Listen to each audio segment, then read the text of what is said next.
Welcome back to the Invaders podcast channel, guys. As you can see, this is clearly not a channel that's just devoted to the podcast. We've been doing the audio podcast for a little while now and decided to bring the full video version of that to YouTube. And then we're going to continue to bring you content like this, clips from the podcast, all kinds of fun stuff. So subscribe, guys. I have to say it, it's YouTube, right?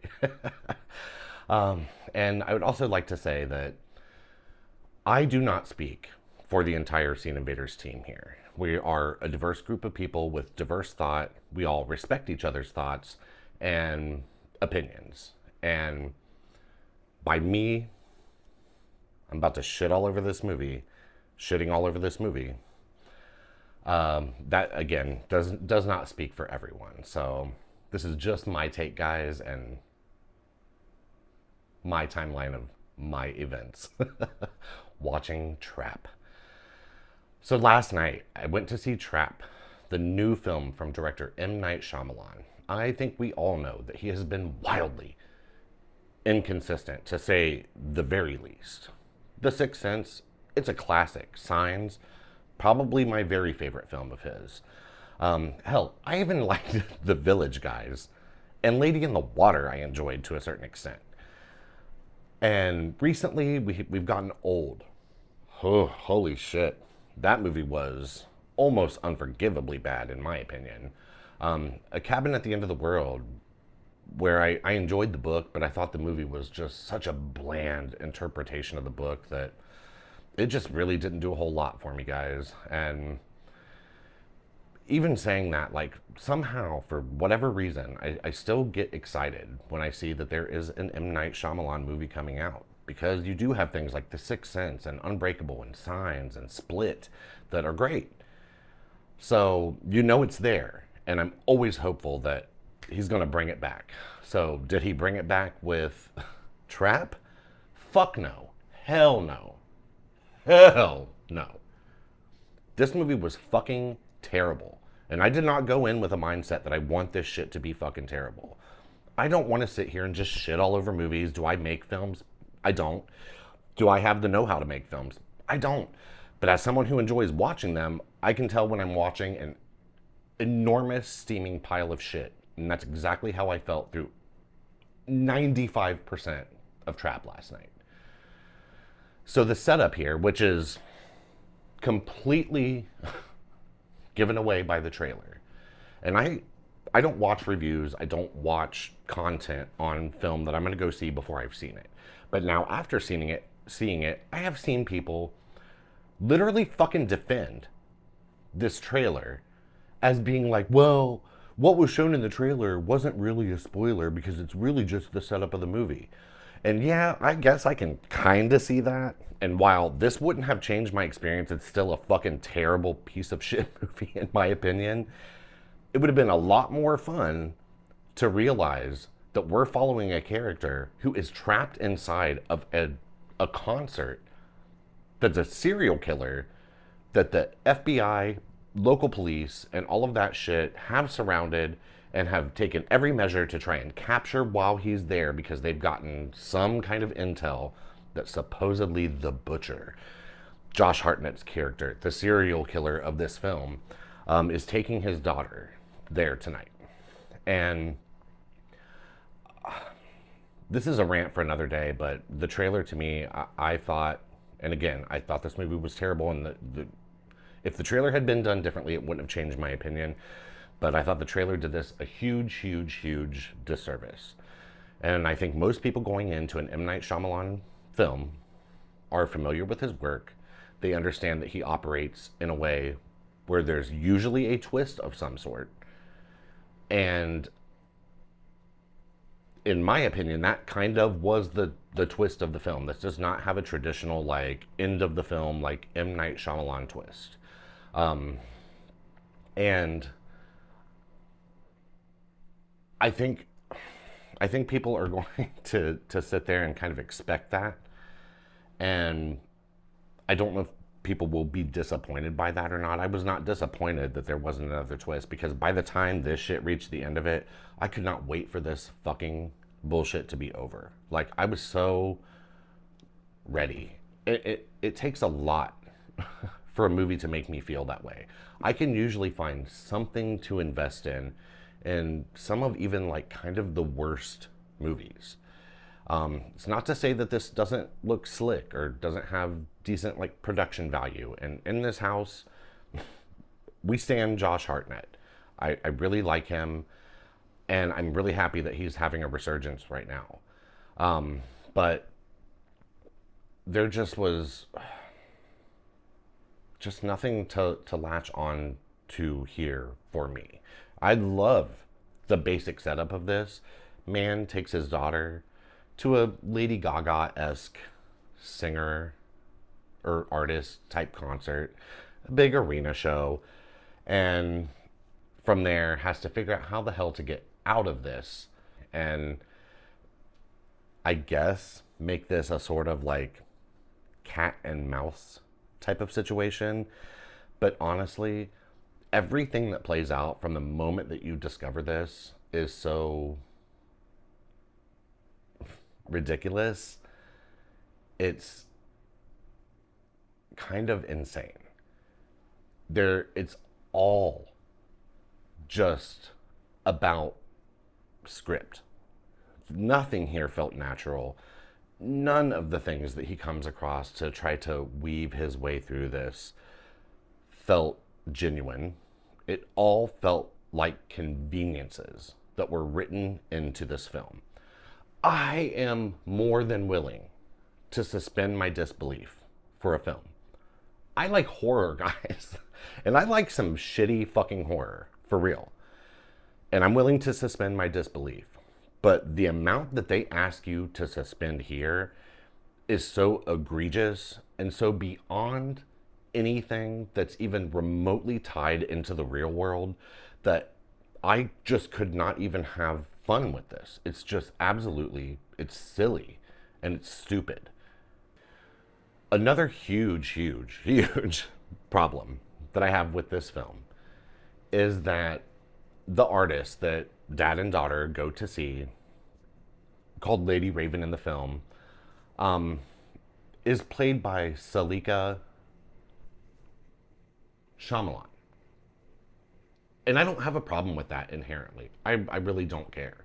And I thought that her stage moments were pretty good. However, the problem that I had is that you spend so much goddamn fucking time watching this bitch perform on fucking stage, these like pop hits or whatever, and she's fine. The songs are fine. That's not a problem. But you literally, I mean, I'm not fucking playing when I say you have to hear at least probably 6 or 7 full ass fucking songs during the runtime of this movie, of this girl playing. And what that shit feels like to me is M. Night Shyamalan said, hey, my daughter's a pop singer, so you know what I'm going to do? I'm going to make a semi-concert film to promote her fucking ass, and then write kind of like a real sad, generic, boring, tired, lifeless, awful thriller around it. And that is what it felt like to me. It absolutely stops the pacing of anything, any kind of tension, any kind of excitement, any kind of fun that could be built, because you have to spend so many long stretches watching stage performance, hearing music. And again, I don't have a problem with the music, but something was not right there. And I get that this is M. Night Shyamalan's daughter. I get it. You want to support your kids, you want to uplift your kids, you want to promote your kids to a certain extent. But that's what this felt like to me, was a promotion of his child. Nepotism at its very best. I sat through fucking Watchers earlier this year, directed by his other daughter, whose name I can't remember at this time, and that movie was fucking awful. However, some may call that nepotism, and yeah, maybe to an extent it is a little bit, but I actually see some talent there and I see some vision there, and I would very much be interested in whatever she's doing next.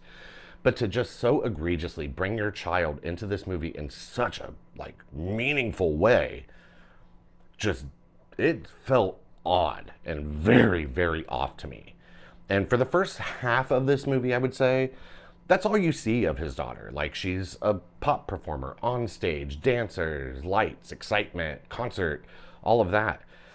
But she, sadly, and I hate to say sadly, but fucking sadly, guys, comes to play a much bigger role later in this movie. And I try not to shit on bad acting too much, but she's so goddamn bad in this fucking movie. I never believed a word that came out of her mouth when she was transitioned from stage performer to actress. Her inclusion here just, it baffled me in that way.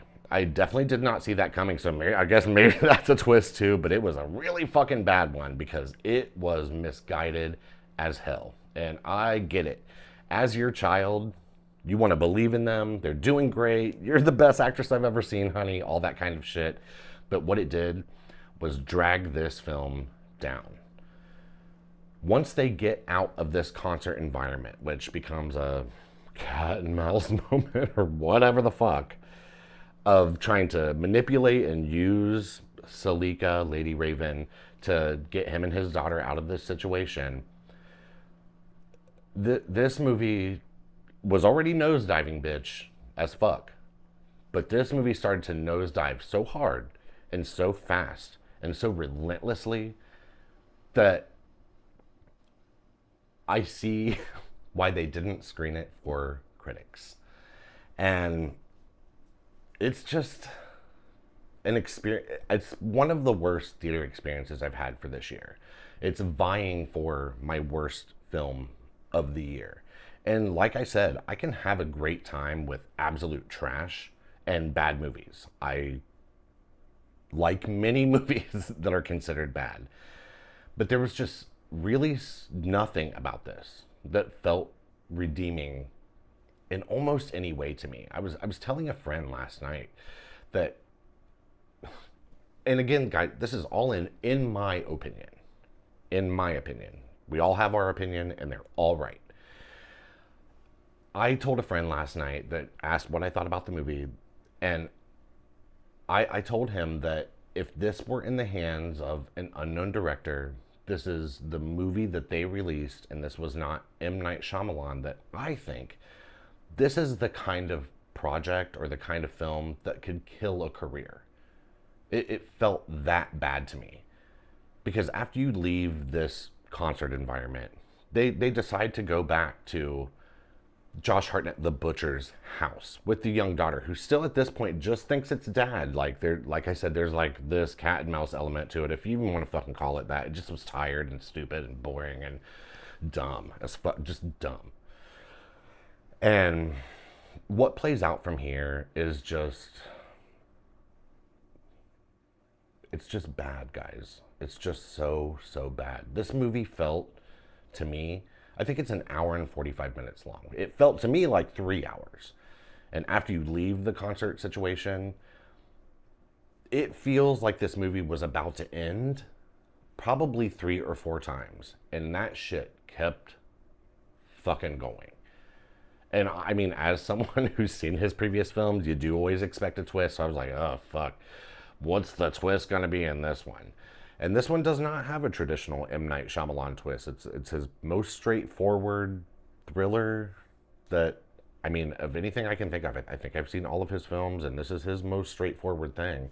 But basically, you come to find out that his wife has suspected him of being up to no good. And she's like tipped off the police and shit. And that's how all of this came about. And guys, it felt unbearable to me. There weren't a ton of people in the theater that I went and saw it last night. Maybe 20 or 25 people, something like that. And I heard laughs at times that I think there are a few moments here where laughs might be intentional. But I think there are a whole lot where I don't think that laughs are intended, and people were like, what the fuck? Because it's just so odd. And it's so off-putting, and it's so divorced from reality. And again, sometimes that shit can be fun, but this movie was not fun to me. I, like I said, could not wait for it to fucking be over. And when the credits rolled on this thing, I was in shock at how bad it was, because it's at least the same bad level as Old, or maybe, God, I don't know if it's worse, but bitch, it's fucking at least Old level bad.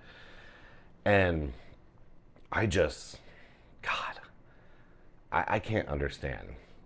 M. Night Shyamalan, homie, you are grounded. Hand over your fucking camera, hand over your notebook, hand over your computer, and step away slowly. And please reevaluate the shit that you are putting out. I understand that your name has some clout to it. I understand that you have some classics under your belt. But dog, God, I just cannot understand this. And I am a theater advocate. Go to the theater, please. I love it. I don't want to see it go away. I want to see people support cinema. But there is not a single person that I could think of that I would recommend go and spend their money to watch this. It's that bad to me. This, Tarot, and a movie called Founders Day are the three things like vying neck to neck for like the worst movies I've seen this year. And this is clearly like the most like prestigious one of the three, which kind of makes it even worse and also sort of makes me want to name it as the absolute worst because there are some expectations there. But M. Night, I know you're listening to this. I know you're hanging on my every word. Dog, you have to stop. I want you to be creative. I want any artist, any filmmaker, any actor, any actress to be creative and do what you want, do what feels right to you. But I don't understand how any of this ever felt right to you or anyone who read this script or was in this movie. And I'm sorry to rant like this. I really try not to shit on like film and cinema in this way.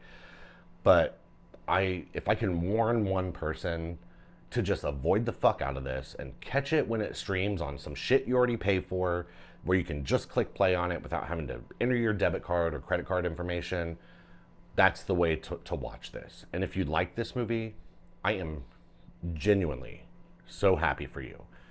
Art, film, anything like that is so subjective. And this is just my opinion on the matter. And it seems like from what I've seen, I am not exactly like in the minority opinion, but this heated, I seem to be kind of a minority.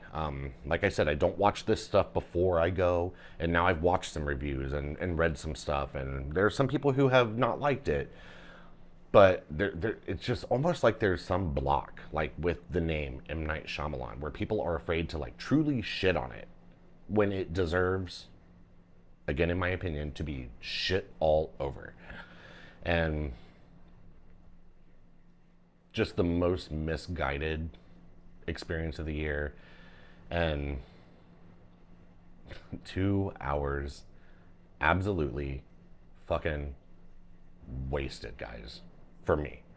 And maybe you'll find some fun with this, and maybe one day, like maybe I would revisit this. I don't fucking know. Like I feel like I don't want to right now. Maybe there is like kind of like a midnight movie aspect to this that could emerge and like kind of be fun one day. But like as this shit was unfolding, I was so actively mad at it about how actively fucking dumb and stupid it was that like I just couldn't even get on like that kind of a train with it. So I mean, maybe it will find its audience kind of like how The Happening did. Yeah, that movie is terrible, but it also is kind of fun and funny and ridiculous, and I'm way less mad at that shit than I am Trap, because Trap just one of the worst of the year, guys. But anyway, thank you so much for listening to me rant about this, and take this all with a grain of salt. It's just my opinion.